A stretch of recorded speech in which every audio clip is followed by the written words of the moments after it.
Hi, Warriors. We made it through the week. Okay. I don't know if there's a Supreme Court decision today. I don't know if there's news today. You know why? Because people who buy headlines today sell newspapers tomorrow. Anyway, let's talk about a few headlines.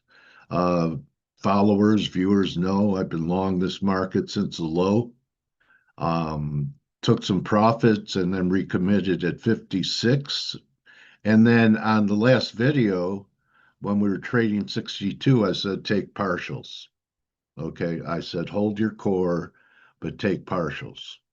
So if you've been in the room, a lot of stuff going on in here, you'll see on my posts that I had a scale-in strategy starting with, when you take partials, you're looking to put that position back out on a market pullback if you're trading along.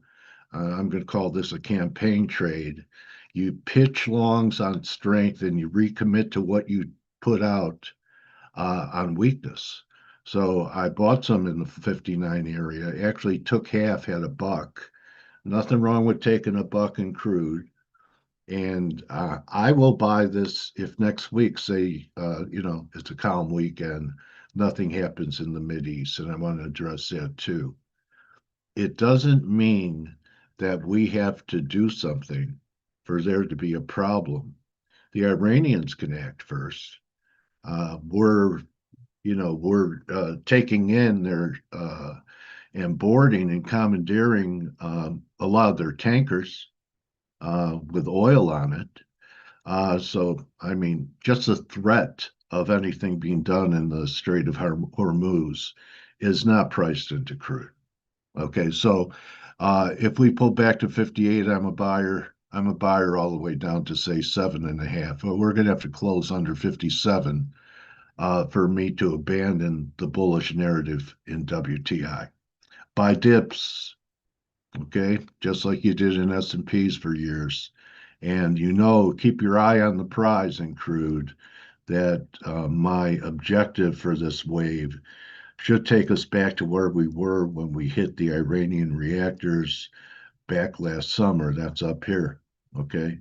So here's your weekly. And even though Trump backed off, it's still higher on the week. And, we could have test this week's lows next week. But I'm going to keep buying it as long as we stay above 57. Because next move out of here could take us up to 70. Okay, I think that's the next level if we penetrate the 62 area. It's basic math, 54 to 62. Tack on 8 over 62 gives you $70 WTI. Just a quick look at Nat Gas. It did nothing right on the week. We had one divergence working there, so we're getting close in both price and time. Not enough for me to want to commit, but here's your first divergence that we had. Maybe we're going to head back down towards this return line one more time. But as I said on the Maggie Lake show last Friday, why buy something that hasn't bottomed? Why not buy something that already has bottomed, which is WTI, right? So why bottom pick when you already had? Would you rather be long a market that hasn't bottomed yet or a market that's broken out? Which is the stronger bullish case? Okay, that's energy. I want to get to currencies now. The dollar had a pretty good week. You look at the weekly in euro. We're pretty oversold. See, we're down here. It could be a little 1, 2, 3. We could be a bounce, but when you look at it on a weekly basis, it's ugly, right? This looks like a failing rally that we could have something like this from here. Okay, so this was about 500 handles. Say, for example, we get 1.618 of this from here. That's going to give you 110 euro halfway back, 104.66 from the 102 low. Okay, so I think that's a possibility. That's why metals are under pressure. They're trying to come back, but they're close to turning the gold silver ratio. Okay, on a weekly basis, it did nothing. Um, but on a daily basis or 4 hour, we're starting to carve out a low, and silver is starting to look more vulnerable. Could we get one more blast? Yes. And the gold, could we get one more blast? Yes. Look at this throwover line that I've been talking about. We just can't close under it. Back under it, we're in the wedge again, right? And you're going to want to be short. That's a signal. I may try and sell it again next week. Um, Maybe we could even get another high in gold. You know, the high it's been selling at 640. Maybe makes another move, and we have this divergence here. All right, so bullish a dollar. It's done nothing wrong on the week. In fact, you know, my level was right here, this 98.80 level, and all we did was pull back to it and held it. So as long as we're trading above that, I think you have to be long the dollar. That's here. So if I want to take the other side of the coin, maybe there is one more decline in the dollar, and the weeklies are, I'm not reading them right, or there could be a reversal. The only other scenario I could come up with that is saying there could be one more drive down in the dollar is this three drive line that I have here, and 97.20 is 78.6 back. But as long as we're above this level, see this level? It was important. Look left, 98.80. You could still be long the dollar. I do want to talk about the yen because I did take the trade. We did have daily divergence, and I actually reversed out today. So I took the short at this line. I told you guys I had to out of principle. I was waiting for it to get there. In fact, I was long in here. So I may have made a mistake, but I reversed out of this. You know what you don't want to see as far as risk is both a dollar rally and a yen recovery, because those are your two main carry trades. Okay, so if they're both appreciating, it doesn't spell good news for risk, at least short term. So the reason I reversed is the 4 hour, and this is what bothered me when I got short against the line, is this confirmed high. So if my work is correct, this is not the high. Normally, when a market confirms, and I'd like to see confirmation on the 4 hour, not just a day, divergence on the 4 hour, not just a daily.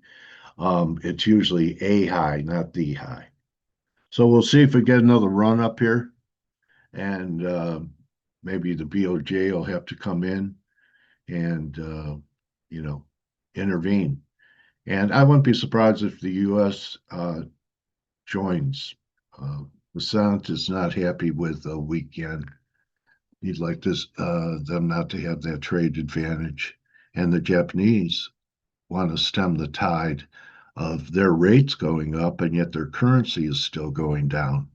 That normally happens when you have a currency crisis. So they'd like to stabilize it. The only problem is a strong yen and a strong dollar is going to put pressure on the carry trade because they're borrowing this stuff. And if the price goes up, it affects the returns with the cost increasing of the carry trade.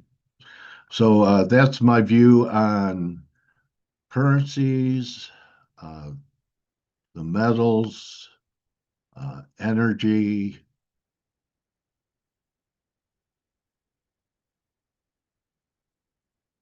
Got a pretty good pop in NVIDIA here. So the market's still in blow off mode. There's the SMH.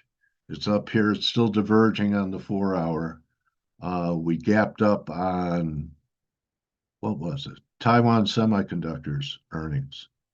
So we'll see. It may be ready to blow out the divergence on the daily here. So this is really one of the strongest charts I see in the market are the semiconductors. And my account proves it because you guys know I've been bearish. Still not that impressed with NVIDIA with semis making new all-time highs. Maybe it's a correction that continues, but why aren't we here? And what's even less impressive is the market making successive new all-time highs and the Mag 7, they haven't done anything, right? They're moving sideways because it takes a lot of money to move these things. So, a lot of eliticians are talking about 7,200 in the S&Ps. I don't see why, what's going to stop it. NASDAQ, it's really been tough, a tough trade because, this triangle, it's been on both sides of it. Um, I guess people could put on volatility spreads, but look, struggled to break out. Then it looked like a breakdown. Then it looked like we were going to try and break out again. Then it looked like a breakdown. And now we're right in the middle of this compression zone. So normally the first move out of something like out, the first breakout is a fake out. Not that it can't last a little while, but so tell me it's possible we just get the breakout to the upside. Anyway, that's what's happening in the stock market. Same old song. Here's Broadcom, not close to highs, but we're in some type of recovery, and they all have major support lines that if violated are a problem, like this in Broadcom and this in NVIDIA, the 170 level is, uh, the bull bear line. So there's plenty of that. Apple's not doing anything. Tesla, I don't know. Doesn't look that great to me either. So anyway, the averages keep going. We'll see. We're entering a time zone. I still think that we're going to see a 10 to 15% correction. We'll see what happens as far as price, and I think the catalyst is going to be the dollar. Okay, so I think the dollar is going to be the catalyst for markets finally waking up to a strong dollar is not that bullish, that it shows contraction.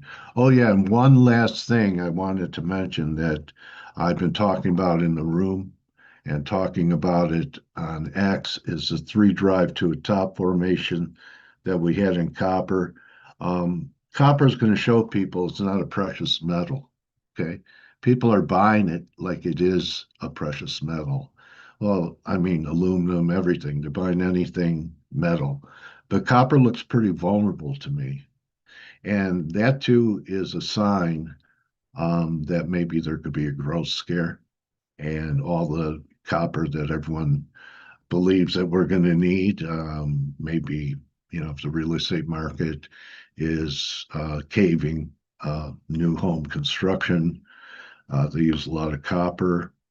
And, these AI data centers that are going to be built, um, that's another big demand source of it. So, but I think it looks vulnerable, and I'd look for some pretty good corrections from here. Sell rips. I put it out when we were forming this top, before we formed the top, to alert people that there could be a three. Just follow my feed on X or in the room or these videos. So this one I pretty high conviction trade on it. Look at the week it's putting in. So even though gold has come off the highs, still higher in the week, did nothing wrong. Silver's down, but still higher in the week. But copper,